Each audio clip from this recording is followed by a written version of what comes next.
Bonsoir, vous allez bien? C'est cool. Moi, ça va correct, là. Mais je suis comme tombée sur un roi de la route cette semaine. Vous savez de quoi je parle, le roi de la route? Oui, OK, il y en a qui savent de quoi je parle. Ceux qui savent pas, c'est un gars, tu sais, il est hot. Tu sais, il est hot, il a un gros VUS. C'est Dieu en personne qui a donné son permis.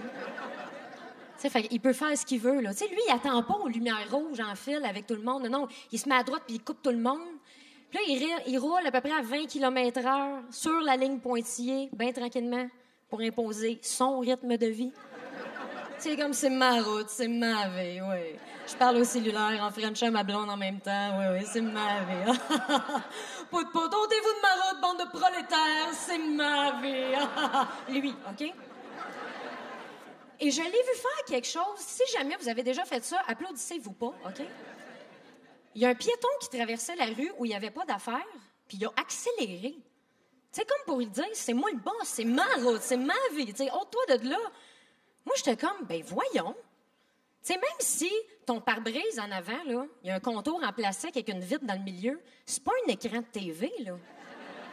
Le monde que tu vois à travers, c'est pas des comédiens puis des cascadeurs.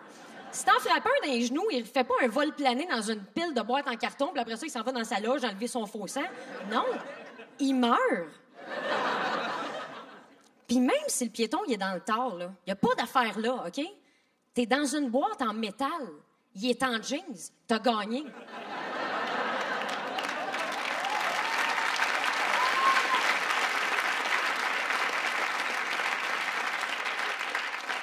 En fait, je pense que je comprends pas le combat entre les automobilistes et les piétons. Parce qu'à la base, un automobiliste, c'est un piéton dans un auto. Il me semble là-dessus, tout le monde est égal, tu sais. Et moi, j'ai fait un sondage dans mon entourage, là, et c'est surprenant, OK? Peu importe ta classe sociale, que tu sois en auto ou à pied, 100% des répondants n'aiment pas ça recevoir un pick-up d'un rotule. Ça surprend, hein, quand même, comme résultat.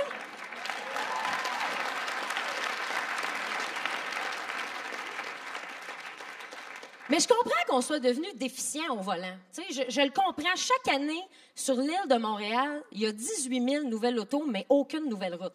Chaque année.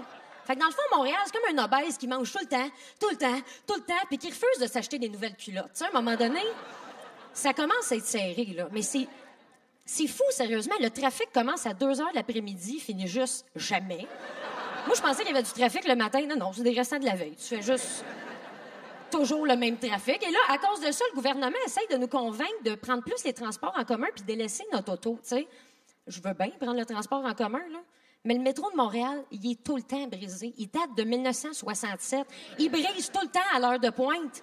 Et là, qu'est-ce que ça fait dans ce temps-là? Il y a à peu près 40 000 personnes sur le quai. Il y a 12 trains qui passent. Quand tu réussis à rentrer comme ça, en te faufilant de côté, les portes te ferment d'en face. Là, t'as un aisselle sur la tête. C'est parce que je commence cette année, moi, de sentir le monde qui revient de travailler, qu'on dirait qu'il se parfume à sauce ranch, là. C'est dégueulasse. C'est quoi ton désodorisant? Clubhouse? Ça n'a pas de bon sens, le métro, parce que moi, je veux pas me ramasser comme au Japon. Y en a-tu déjà qui ont vu les vidéos du métro au Japon? C'est fou, hein? Il y a tellement de Japonais dans le métro. Il y a des gens qui sont payés. Ils ont un uniforme, ils ont un salaire, OK? Et eux autres, leur job, c'est de circuler comme ça, prendre un élan, puis compacter les Japonais jusqu'à temps que ça rentre. Ça fait comme un gros Japonais en forme de rectangle, dans le fond, là. C'est comme un pain de Japonais. Tu pourrais t'en couper une tranche, OK? Tu pourrais. Et moi, ce qui me dépasse avec la quantité de Japonais qu'il y a là, c'est que je me dis, à un moment donné, avec l'évolution, ils vont sûrement s'améliorer. Il va y avoir des changements dans leur physique. T'sais, moi, ça ne m'étonnerait pas que d'une couple d'années, les bébés japonais naissent avec 2 coches sur la tête. Comme ça, ils vont pouvoir s'emboîter comme des blocs Lego, tu sais. Sauf de la place, c'est le fun. Puis en même temps, ils n'ont plus besoin de faire de covoiturage, ils vont pouvoir faire du comarchage. Tu sais, ils arrivent chez l'autre, c'est comme, viens-tu travailler? Oui, embarque. Pratique.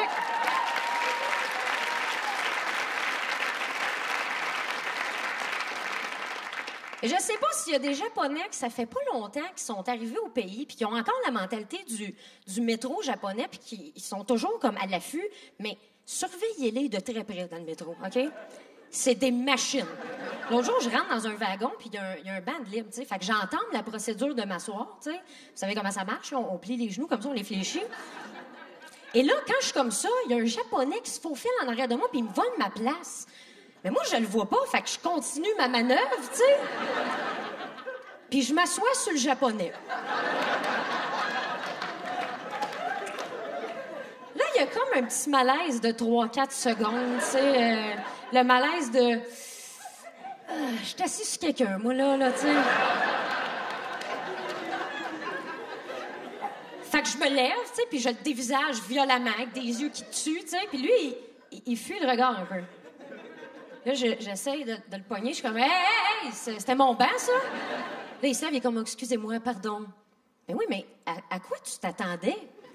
Me semble, moi, quand je vois quelqu'un de même en avant d'un siège, je me dis pas, mais cette place est libre. Tu sais, quand tu peux utiliser le mot s'insérer au lieu de s'asseoir, là. Comme dans la phrase, s'il vous plaît, veuillez vous insérer ici, s'il vous plaît. Non, n'ayez pas peur de la fourche qui fonce vers vous à 20 km/h. Cette place est libre.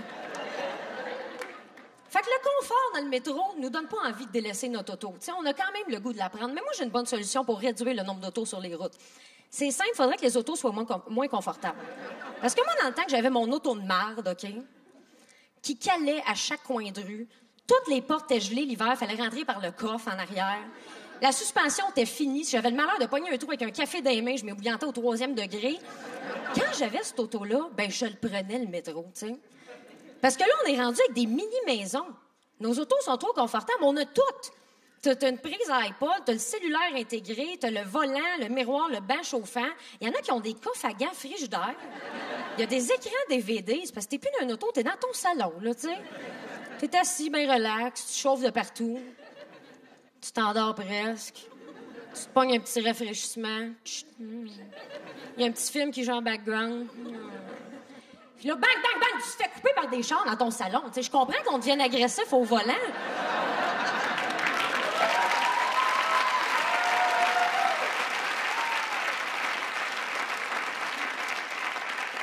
Je pense que la solution, ça serait vraiment de rendre les autos vraiment pas confortables. Là. Dangereuses, même. Tu sais, des bancs en bois. Pas fini, là. Tu sais, la menace de l'écharpe dans le cul plane, OK? Break pas sec, mettons, là. Des pneus de bicycle 10 vitesses, ça de large, aucune traction, OK? Un volant avec des pics dessus. Qui attend juste que ta face arrive à grande vitesse pour te transpercer le crâne de même. Pas de chauffage, pas de toit, puis surtout pas de coussin gonflable. S'il y en a, faudrait qu'ils pognent en feu, mettons, quand ils se déploient. Ça serait... Parce que ça, les coussins gonflables, c'est dangereux. Ils sont rendus à combien? Peut-être 8 par auto, je pense. C'est parce que là, un moment donné, il n'y a plus personne qui a peur de pogner d'accident. Tout le monde est comme, ben là, c'est pas grave, là, si je pogne un accident, les coussins gonflables vont être là pour me sauver, l'assurance va payer. Ben oui, mais ça reste des coussins gonflables, là. Quand tu rentres dans un poteau à 100 km/h, c'est pas un médecin avec des sacs à transfusion qui sort du volant, là. C'est des sacs de fumée qui disloquent la mâchoire, tu sais. Fait que on n'est pas assez sécuritaire. Faudrait peut-être ramener une mode des années 70. Tu sais, la mode, je traîne mes enfants dans la boîte de mon pick-up, là. Les gens faisaient attention dans ce temps-là. Il y avait des enfants en liberté dans la boîte du pick-up. C'est comme le collant bébé à bord, mais en plus percutant, tu sais. En fait, là, je pense que pour nous rendre sécuritaires, il faudrait toujours que chaque être humain ait un enfant avec lui pour sa propre sécurité. Tu sais, mettons, ça fait 3 fois que tu essaies d'allumer ton barbecue.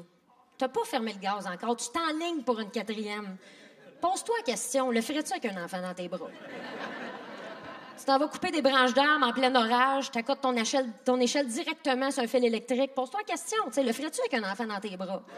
Tu t'apprêtes à coucher avec une prostituée que tu ignores le nom sans aucune protection. Le ferais-tu avec un enfant dans tes bras, tu sais? Merci, bonne soirée.